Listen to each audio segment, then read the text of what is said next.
Ladies and gentlemen, welcome to part 11 of the 32-team NFL breakdown on the Tony Squares NFL channel. Today, we're talking about the Detroit Lions and can they win 10 and a half games on the season? Because that number right there, which we will have in the top right corner throughout the entirety of this video, is the current win total on the Vegas line for the Detroit Lions. Can they win more games than that, get an 11-6 record or better, or will they have less wins, 10-7 or 9-8, just like last season? People are projecting big things for the Detroit Lions, the fourth place NFC North finishers last season. And today, we're going to dive into everything that I got from my off-season research diving into this team. Now, full disclosure, I am a Green Bay Packers fan. We'll be breaking down the Green Bay Packers in less than an hour live on this channel. If you're watching this live, thank you for hanging out. Feel free to leave comments. We'll be answering them as we go. If you're watching this late, we're breaking down, again, all 32 teams on the Tony Squares NFL channel before the season kicks off. We have preseason week 2 in mere minutes on this lovely Thursday, so I'm excited to get deeper and deeper into these teams. But we do have to play a little bit of catch-up so I can get all 32 done before we kick off. And the NFC North is arguably the most interesting division of them all. I think all four teams are really, really strong. Minnesota, just because of their quarterback room being such a question mark, is the worst, but the rest of that roster is very, very good. And they had a winning record last season as well. Green Bay should be better. Chicago should be better. And Detroit Lions fans are hoping Detroit is better. So that 10.5 number is the largest win total in the division. They are favored to win said division, even though they finished in last place last season.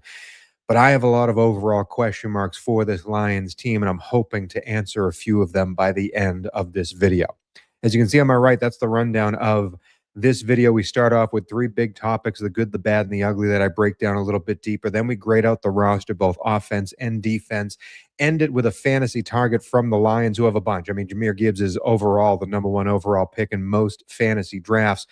But there is a fantasy target that I like on Detroit that's not just Jahmyr Gibbs. And then finally, we go through the schedule week by week, every single game, and predict a win or a loss to see if Detroit can hit that 10.5 number. But let us start with the good, the bad, and the ugly. And the good is Roger Goodell, because once again, the Detroit Lions have been handed a gift with the way this schedule has been set up for them. And no, this is not a conspiracy theory. I'm not trying to make the Green Bay or Detroit fans angry here. This schedule, the way it has been set up for Detroit, just like in years past, has been really, really helpful to what Detroit wants to do this season. Overall, they play the easiest schedule in the NFL, which is great to start. You can't choose who your opponents are. That's based off of the actual way the schedule turns out. But we're talking about probability here. This is a team, for a myriad of reasons, that should bounce back better than last season based on the role of a football. They were the second most injured unit in the NFL last season, and the defense in particular was 32nd, the most injuries, and that usually will come back to the mean. They were 3-5 in one-score football games. One more victory in those games, bring that to 500. Last season, that's a 10-7 team, and they're making the playoffs. As I said, easiest strength of schedule. And if you're a team that likes to run the football like Detroit does, they want to build everything off of the run, even with the new offensive coordinator in there. They play not only the easiest strength of schedule, but they play the easiest schedule of rush defenses through all 18 weeks. So Jahmyr Gibbs, Isaiah Pacheco, if he ever comes back, whatever other running back they sign from training camp cuts, they should be able to make holes in those defenses and run for big, big gains every single time and make Jared Goff's life a lot easier.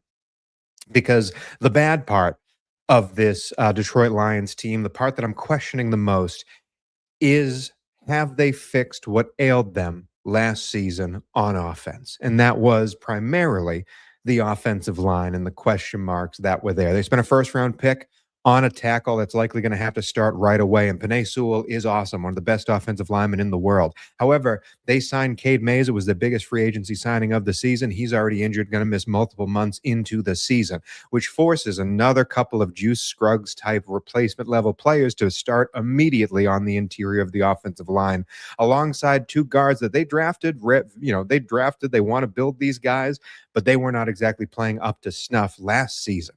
It led to Jared Goff being sacked the most in his entire career. He was the second most hit quarterback in the entire NFL behind only Justin Herbert. That cannot continue if Detroit needs to win what they're supposed to win. The offensive line needs to be better than 31st in pass block win rate, which led to them throwing the ball short consistently. They were 30th in air yards to the wide receiver position. They were 32nd in air yards to the tight end position. That's because Jared Goff and the offensive play calling didn't have enough faith that they could give Goff time to air that ball out deep, even with Jamison Williams on this team. They need to be able to stretch the field more, and that offensive line needs to hold up in order for them to do so. And when it came to running the football, the Detroit Lions of old, remember the Ben Johnsons and the Dan Campbells, they always ran a play on fourth down and they always succeeded. Last season, it came back to earth. On third and fourth downs, when they were running the football, they were 29th in success rate. They were 28th in EPA per rush. Jahmyr Gibbs, in particular, on third and fourth down, running the football, was 34th in success rate, 31st in EPA per rush. That's the best running back in the world. That's not his fault. That's the play calling, and that's the offensive line not giving him the holes when they needed him. And so in steps a new offensive coordinator, a man from Arizona, a very, very bald man. But in Arizona, with Kyler Murray, with an offensive line that wasn't that good, with some very fun pass catchers, but no running backs that scare you, this was still an extremely successful offense for the parts that were there. Last season in Arizona, Petzing had an offense that was 7th in 3-and-outs per drive. They were 8th in red zone, reaching the red zone per drive, 16th overall in yards per drive, middling. But again, with the people he had, this is a much better offense than what they had in Arizona. And so this team is going to be run a lot differently. They're also going to involve a lot more multiple tight ends on the field, which Detroit likes to do. And Drew Petzing in particular, who's third in the NFL last season, Arizona running 13 personnel. That's one running back and 3 tight ends. He was 8th in 12 personnel. And throwing the ball to the tight end in particular, he was 1st in attempts and 3rd in touchdowns to tight ends. Obviously, Trey McBride is there. That's going to change, especially with this Sam Laporta injury popping up. But the running backs, again, if you're a Jahmyr Gibbs fan, man, this is going to be a huge season for him because what Petzing likes to do.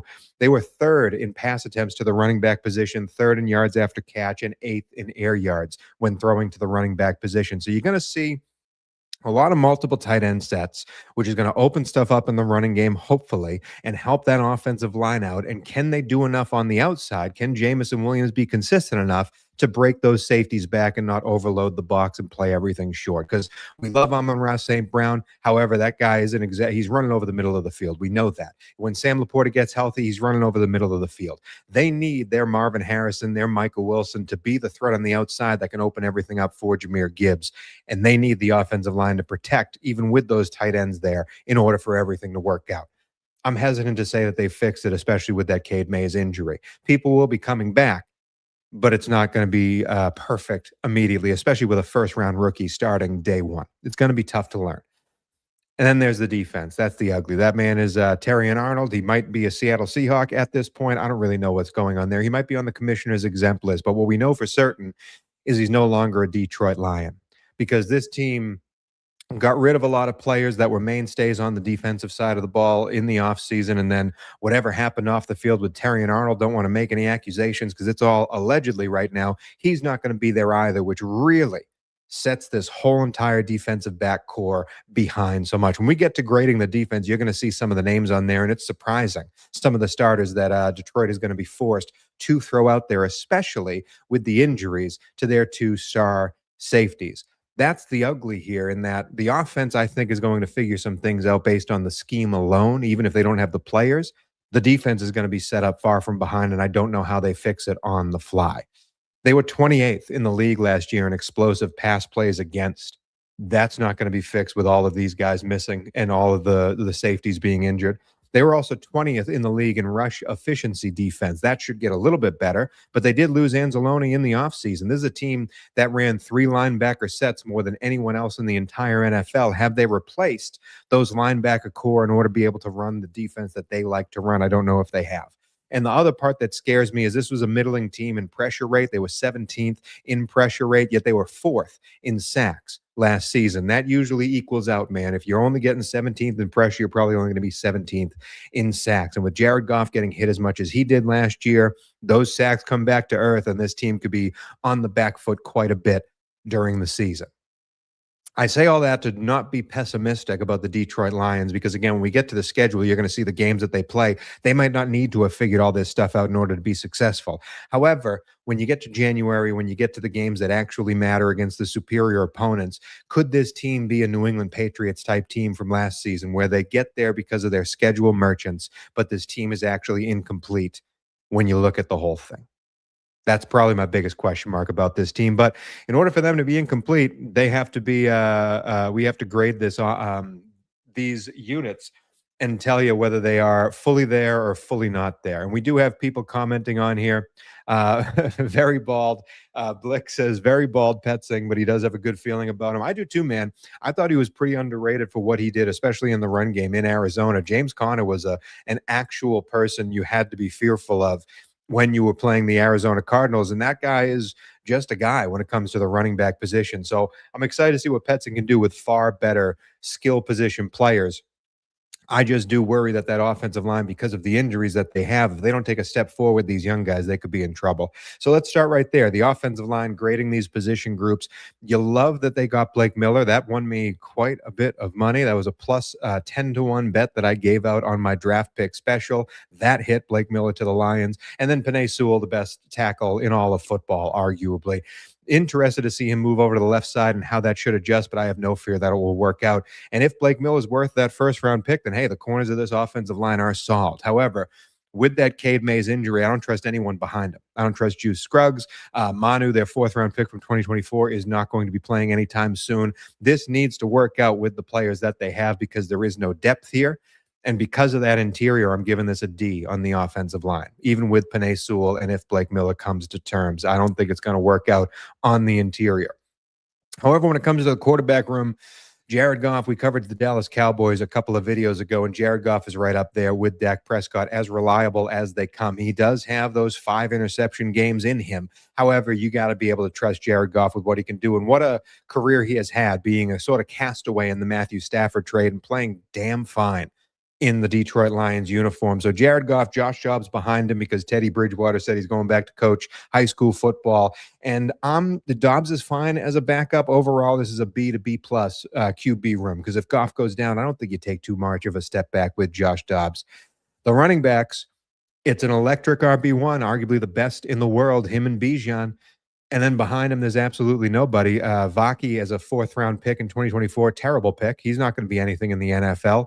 And I was always a project to begin with, but no one knew why you were spending a 4th round pick on him. And then Isaiah Pacheco is nothing, man, and he's already injured. I do believe when Arizona makes their training camp cuts and either Trey Benson or James Conner is a free agent, they're going to be wearing a Detroit Lions uniform. And when that day comes, this running back room will get a lot better. But right now, it's a B to B minus, because if Gibbs goes down, this team's screwed. It really is.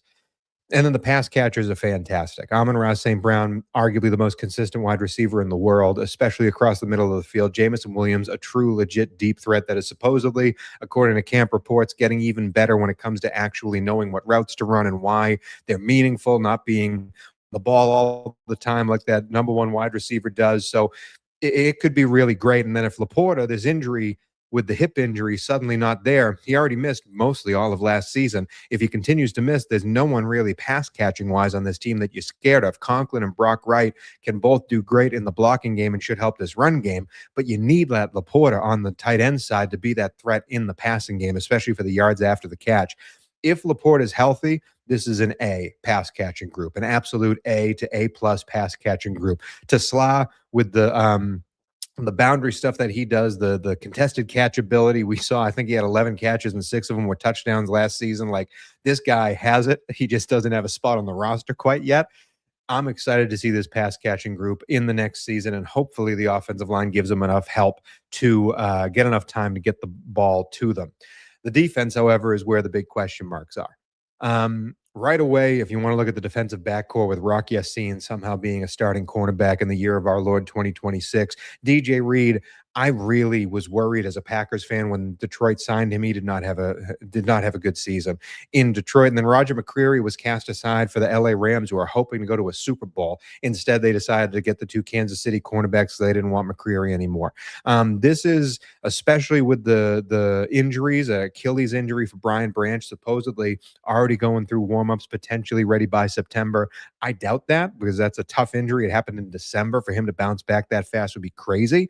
And then Kirby Joseph, we have no idea when he's coming back. So you're assuming it's back to the other guys, the Chuck Clarks of the world that they brought in for cheap on free agency.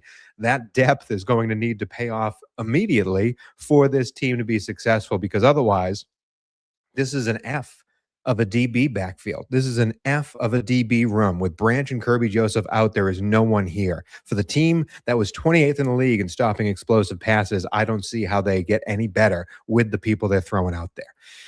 And then you get to the linebacker core. I like Malcolm Rodriguez, Jack Campbell, a true bona fide middle linebacker stud. And then Derek Barnes on the outside, really good middle linebackers. Do they miss Anzalone, and will Malcolm Rodriguez be able to play up to a level where he was just a 6th-round pick, almost a cast aside in those Hard Knocks episodes? Can he be the guy to step into the role that Anzalone vacates? I don't know if he can. Devin White is here from Vegas. Good for him, but I don't think that's a guy that's going to change any minds on this defense. They definitely spent cheap money to try and get some veterans in here to replace everything just by the minimum of what they could do, and hoping to get lucky on one of these guys. Who knows if it'll happen? It's not a deep room. It's a solid room. I'm giving it a B-. And then the defensive line, man, they threw a bunch of draft picks at the D-line, hoping that they could get some threats on the exterior, especially with Derek Moore, because Aiden Hutchinson, one of the best players in the world, but this interior especially keeps getting injured. Tyleek Williams and Aleem McNeil, they keep getting injured. If that's going to continue to happen, they need to replace them. And so they threw a bunch of draft picks at the problem, hoping it will work. If everyone's healthy, there's a solid B- D-line. If they start to get injured and we're starting to rely on dudes who are not really lunch pail guys, then I'd be a little bit worrisome. Overall, I do not think the Detroit Lions fixed the problem on the offensive line. The interior, they got unlucky with Cade Mays' injury, but that's going to be really a struggle fest. However, I trust the offense to be smart enough to get around it once again. The defense, I don't know how it succeeds, man. That's 3 NFC North teams. We're going to talk about Green Bay in a couple of hours here. We already discussed Chicago. All 3 NFC North teams, fantastic offenses, moribund defenses. These games are going to be in the 60s, dude. Like, it's going to be nonstop action. And I have no idea who comes out on top, but I do know who I'm going to be targeting from a fantasy angle. And this one's pretty easy. Obviously, Jahmyr Gibbs, the 1.1. You could go Jared Goff if you want to wait for a quarterback, because I talked about Dak Prescott in that way. And you could go with Jameson Williams, even though I think he's being drafted a little bit too high. However, there's no more sure thing than Amon-Ra St. Brown. If you're in one of those middle round picks, those middle picks in the first round, 5, 6, 7, just tap Amon-Ra St. Brown. You'll be happier for it. The last 3 seasons in half PPR, he was wide receiver 4, wide receiver 5, wide receiver 4. What more do you want? Like, sure, if you got Jamar Chase or Puka Nacua, you're tapping them first. But if you're worried about that guy, or maybe a CeeDee Lamb, or that guy and a Jonathan Taylor, just go with the absolute sure thing. Guy's missed 2 games in 5 years, even though he gets hit all the time. Amon-Ra St. Brown is the dude I'm chasing on this team when it comes to fantasy football. And again, I'm trying to give a wide array of picks whenever I handle this fantasy target. This is obviously gone in the first round, so there's a high likelihood you're not going to get them. But I couldn't go through this Detroit Lions video without mentioning how great Amon-Ra is when it comes to fantasy football, the sun god himself. But now it's for my favorite part of the video. This is where we start to break down the schedule itself. Let me get to share my screen, and we'll be able to see what's going on here. And as you can see, I have all of the games lined up. Some results are already typed in there. Those are from past videos. Again, they may change on this one depending. But we are trying to hit the Detroit Lions with a 10.5 win total. Minus money either way. There's a pretty split field whether Detroit will go over 10.5 or under 10.5. They are plus 170 to win the NFC North. That is the favorite. They are the favorites to win the NFC North, even though they finished in 4th place last season. And they have the 4th best odds to win the NFC. And I actually really like that. Green Bay has better odds to win the NFC. Chicago's right around there. And I think that's right because Detroit has the schedule, but as we said, they might not have the roster to compete when it comes to the playoffs. So I kind of understand why those odds are as different as they are. However, as you can see, there's 2 games on here, when you're looking at the red on this schedule, Detroit kinda gets screwed a little bit in their rest disadvantages. Both that Arizona game in week 5 is a short week road game. They play at Carolina, Sunday Night Football, and then quick turnaround just to fly back to Arizona across, the United States to play in that one. When I went over the Arizona video, I had Arizona pulling off a surprise upset victory here because of that rest disadvantage for Detroit. And then you turn around in week 11, they're playing international game against New England. They have no bye and come back and play the Tampa Bay Buccaneers, who are also coming off of their bye week. We've had that once before. I forget which team it was. That happens to it. That happened on a schedule a few videos ago. That's the absolute worst rest disadvantage you could get.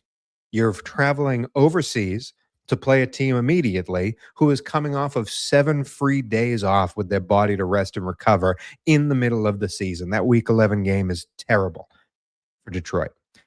And then they get a little bit of love back with Chicago playing a short week road game, but you hope that Detroit doesn't, with as not deep as this team is, you hope the injuries don't beset them by the time they hit that Thanksgiving run, because Chicago Detroit on Thanksgiving to start us off, electric, electric game, and you hope it continues. Um, but let's start off with week number 1, hosting the New Orleans Saints, who, I don't know if you've been paying attention to any training camp news, but New Orleans Saints get a new injury every single day. And as excited as I was for the New Orleans Saints 2 weeks ago, it's getting less and less exciting with Jordan Tyson definitely out for this week 1 game. Alvin Kamara unlikely to play this week 1 game. They're losing defensive players as well. Detroit's not going to be fully healthy, but neither will New Orleans. And I'm going with a victory for the home team there to start us off before they travel and have the home opener of the new Buffalo Bills Stadium on Thursday Night Football. Can't wait to watch this game as a fan. Gave Buffalo the win in the Buffalo video because, again, home opener, man. They're going to be juiced up and the crowd's going to be going crazy. I'm going to keep it as a loss for Detroit. And then we go to the New York Jets, they're not going to win a lot of football games this season. So we'll keep that as a W for New York. Hitting into the week 6 bye, though, I do want to notice that I have them beating Carolina in Carolina on Sunday Night Football, and then that quick turnaround with the short week road game at Arizona. Arizona's not a good team, and I do think Detroit will be better than last season. But with all the question marks, I could see Jacoby Brissett, if he's still the quarterback at this time, and Trey McBride and Jeremiah Love should be healthy by then off this high ankle sprain. Like, this could be a team that just has so much firepower that if Detroit shows up to week 5 a little bit tired, a little bit restless, a little bit asleep at the wheel, I think Arizona can surprise them. And so I'm going to keep that L there, and we're heading into the bye week at 3-2, which isn't bad, but it's not necessarily good if we're trying to hit the over 10.5, because we're exiting the bye week and just starting to run through this division. 2 straight home games off the bye, one against my Packers, the other one against the Minnesota Vikings. I do not believe in the Kyler Murray world. I do believe in Jared Goff struggling against Brian Flores. He's put up some of his worst numbers ever against Brian Flores. Max Brosmer beat the Detroit Lions, as Detroit Lions fans know well, because the offense could not do anything against Minnesota. So I am very hesitantly giving Detroit back-to-back victories there. The first one against Green Bay because of the extra coming off the bye week, and the second one being a little bit worried that Brian Flores could surprise some people and disappoint a lot of fans in Detroit that day. I just don't think Kyler Murray can keep it up. Then you got at Miami, man. I think we come out of the bye on fire. Miami's not a team that's going to win any games this season. So we've gone from 3-2 to 6-2 just like that, and we are at the top of the NFC North standings before we have to head to the toughest part of our schedule, starting overseas against the AFC Super Bowl champion from last year, AFC champion from last year, the New England Patriots. I'm hesitant to say New England's going to be as good as they were last season. It should be a better roster, but I think they were big-time schedule merchants. I think Detroit's a better team. And this is a real coin flip game to me. This is a real coin flip game to me. If Detroit loses this game, I can already spoil it for you. I have them losing the game against Tampa Bay. That rest disadvantage is too much to overcome.